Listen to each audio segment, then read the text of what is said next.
Next, we'll hear from Amanda, sharing how that strategic overhaul happened in 5 steps to launch Cisco's corporate purpose. Thanks so much. So now the question on everyone's mind, how did we do it? We followed 5 steps, which we'll showcase throughout the remainder of this presentation.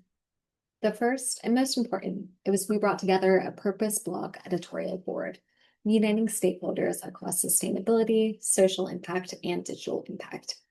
We created a cohesive messaging strategy as our second step, including putting together a messaging framework and a robust content calendar. We developed a very thorough intake process, which was evaluated by our editorial board, as well as an editorial process that brings in government affairs, legal, engineering, product, or whomever we need throughout the process, depending on the content. And most importantly, we continued to measure, iterate, and improve. We never wanted to just accept the status quo. We always wanted to continue evolving. So with that said, the work starts with getting granular about what the goal of our platform was. Above all, we want to be clear that the business value of purpose is that what's good for the world is also good for business. So working with our editorial board, we put together 4 overarching goals. The first is to establish a quality and quantity cadence of storytelling. The second is that we can differentiate ourselves from our competitors through our purpose stories. We know that this is where Cisco really stands out. The third is we want this to be a resource for our sellers, that we can equip them with purpose stories that are relevant to our customers and help them close deals. And lastly, we want this to inspire current and future Cisconians, because as Paul said at the beginning, we know that a company's purpose is very critical to our brand reputation. Now, we also established as our second step an overarching messaging framework, aligning at all times to our overarching company narrative to securely connect anything to make everything possible. What you're seeing on your screen is a preview of that framework that shows a few of our focus stories. While I won't read through this, the point of the slide is that I want you to see how we clearly outlined how our purpose aligns to our company, as well as what our core pillars are in our sub-stories.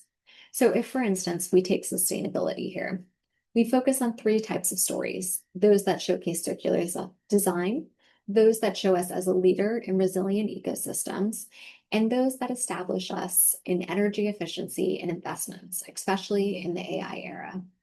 We align these pillars as well to specific times in the calendar year. So for instance, Earth Month. Next, we needed a process. We knew that we couldn't have 112 articles published by a huge array of contributors. What we needed is to showcase the stories and authors that matter most and drive the most impact. So what you're looking at here is a behind the scenes preview of our editorial process, all starting with that intake form submission. From there, our editorial board reviews the submission, gives the green light, and then the author begins to draft. We also have multiple review cycles depending on the content. So we'll bring in legal, government affairs, our engineering teams, depending on what we need. And then we upload into our content platform, and voila. So we can't cover all of those steps in detail, but we can show you a few examples. On your screen right now is our purpose blog submission form. Anyone at the company can submit a purpose story. We love to hear what our employees are doing. But that said, not every story would necessarily be a fit for our corporate purpose blog.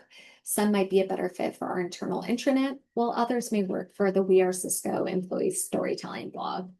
So as a purpose editorial board, we evaluate every submission based on a series of targeted questions, from what the CTA is to how the story differentiates Cisco.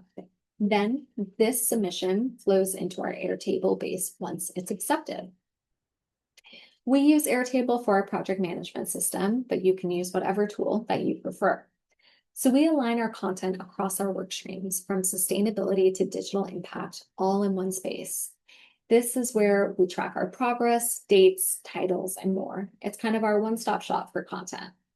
It also connects us to our editorial process, so should the need of extra set of eyes from legal or government affairs come in, we do so all through Airtable. This process keeps us organized, keeps us aligned, regardless of where we're sitting around the world. So with that, let me pass it back to Paul to talk through how we get this great content out into the world.